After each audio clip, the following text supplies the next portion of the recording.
ಯೆಹೋಶುವನ ಗ್ರಂಥದಿಂದ ವಾಚನ. ಅಧ್ಯಾಯ 5 ವಚನಗಳು 9-12.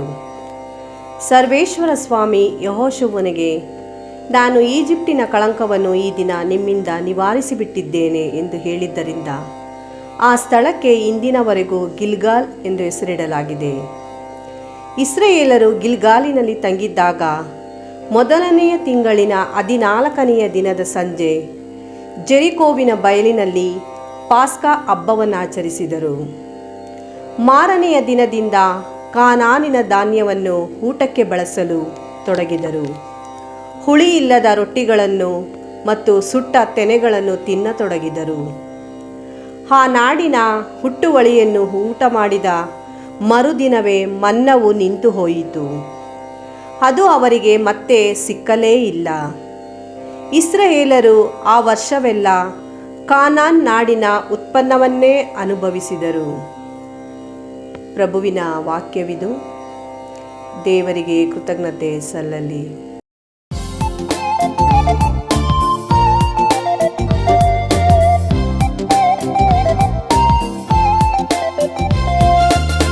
ಸವಿದು ನೋಡು ಪ್ರಭುವಿನ ಮಾಧುರ್ಯವನ್ನು. ಸವಿದು ನೋಡು ಪ್ರಭುವಿನ ಮಾಧುರ್ಯವನ್ನು. ಪ್ರಭುವನು ನಾ ಕೊಂಡಾಡುವೆ ಎಲ್ಲ ಕಾಲದೊಳು. ಆತನ ಸ್ತುತಿ ಸದಾ ಇಹುದು ನನ್ನ ಬಾಯಳು. ಪ್ರಭುವಿನಲ್ಲಿದೆ ನನ್ನ ಮನದ ಅಭಿಮಾನ. ದೀನರಿದನು ಕೇಳಿ ಪಡೆಯಲಿ ಸಮ್ಮಾನ.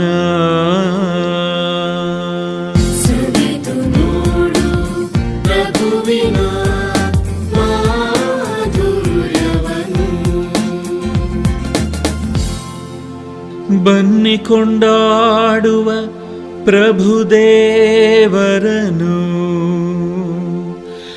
ಘನಪಡಿಸೋಣ ಅವನ ಶ್ರೀನಾಮವನು. ಬೇಡಿಕೊಳ್ಳಲು ಕೊಟ್ಟನಾತ ಸದುತ್ತರವನು, ಭಯಭೀತಿಯಿಂದೆನ್ನನು ಮುಕ್ತನಾಗಿಸೆಹನು.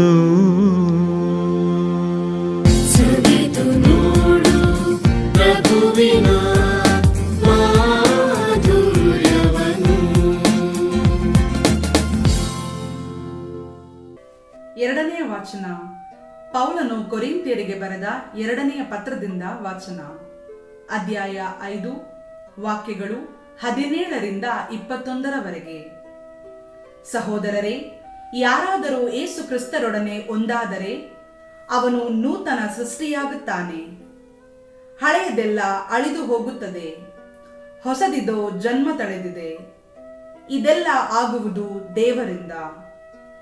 ದೇವರು ಕ್ರಿಸ್ತ ಯೇಸುವಿನ ಮುಖಾಂತರ ನಮ್ಮನ್ನು ತಮ್ಮೊಡನೆ ಸಂಧಾನಪಡಿಸಿಕೊಂಡಿದ್ದಾರೆ. ಇದಲ್ಲದೆ ಇತರರನ್ನು ಸಂಧಾನಕ್ಕೆ ತರುವ ಕಾರ್ಯವನ್ನು ನಮಗೆ ವಹಿಸಿದ್ದಾರೆ. ಹೌದು, ದೇವರು ಮಾನವರ ಅಪರಾಧಗಳನ್ನು ಲೆಕ್ಕಿಸದೆ ಕ್ರಿಸ್ತ ಯೇಸುವಿನಲ್ಲಿ ಇಡೀ ಜಗತ್ತನ್ನೇ ತಮ್ಮೊಡನೆ ಸಂಧಾನಗೊಳಿಸುತ್ತಿದ್ದಾರೆ. ಈ ಸಂಧಾನದ ಸಂದೇಶವನ್ನು ಸಾರುವ ಸೌಭಾಗ್ಯವನ್ನು ಅವರೇ ನಮಗೆ ಕೊಟ್ಟಿದ್ದಾರೆ. ಆದ್ದರಿಂದಲೇ ನಾವು ಕ್ರಿಸ್ತ ಯೇಸುವಿನ ರಾಯಭಾರಿಗಳು. ದೇವರೇ ನಮ್ಮ ಮುಖಾಂತರ ಕರೆ ನೀಡುತ್ತಿದ್ದಾರೆ. ಅವರೊಡನೆ ಸಂಧಾನ ಮಾಡಿಕೊಳ್ಳಿರೆಂದು ಕ್ರಿಸ್ತ ಯೇಸುವಿನ ಹೆಸರಿನಲ್ಲಿ ನಾವು ನಿಮ್ಮನ್ನು ವಿನಂತಿಸುತ್ತೇವೆ.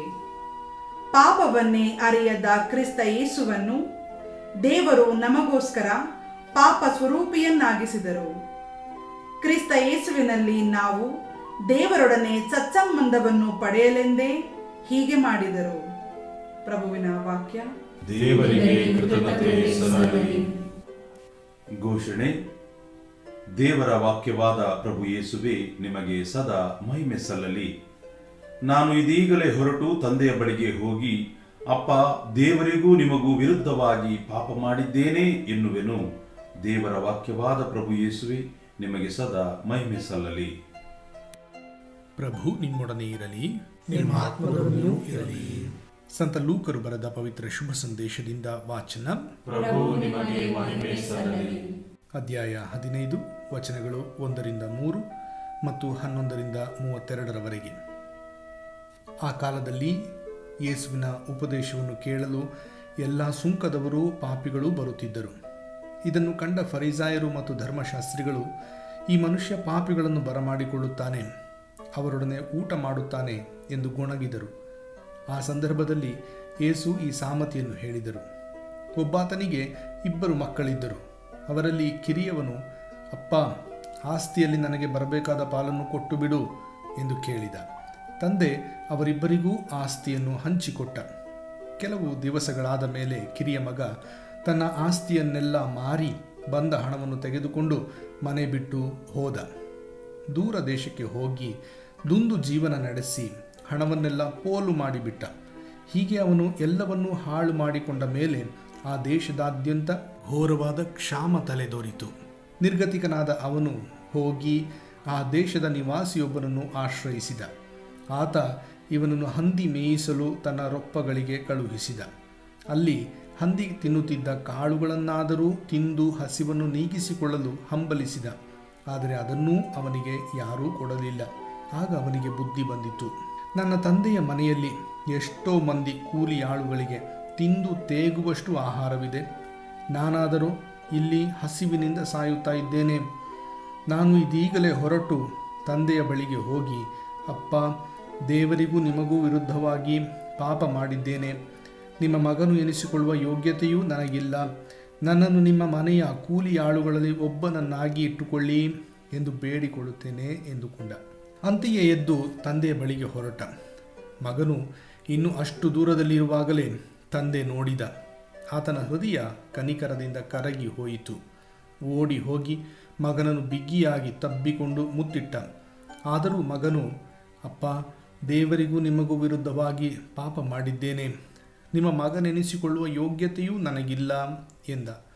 ತಂದೆಯಾದರೂ ಆಳುಗಳನ್ನು ಕರೆದು, ಅತ್ಯುತ್ತಮವಾದ ಅಂಗಿಯನ್ನು ತಕ್ಷಣವೇ ತಂದು ಇವನಿಗೆ ಉಡಿಸಿರಿ, ಬೆರಳಿಗೆ ಉಂಗುರವನ್ನು ತೊಡಿಸಿರಿ, ಕಾಲಿಗೆ ಪಾದರಕ್ಷೆಯನ್ನು ಮೆಟ್ಟಿಸಿರಿ, ಕೊಬ್ಬಿಸಿದ ಕರುವನ್ನು ತಂದು ಕೊಯ್ಯಿರಿ, ಹಬ್ಬ ಮಾಡೋಣ, ಆನಂದಿಸೋಣ, ಏಕೆಂದರೆ ಈ ನನ್ನ ಮಗ ಸತ್ತು ಹೋಗಿದ್ದ, ಈಗ ಬದುಕಿ ಬಂದಿದ್ದಾನೆ, ತಪ್ಪಿ ಹೋಗಿದ್ದ, ಈಗ ಸಿಕ್ಕಿದ್ದಾನೆ ಎಂದು ಹೇಳಿದ.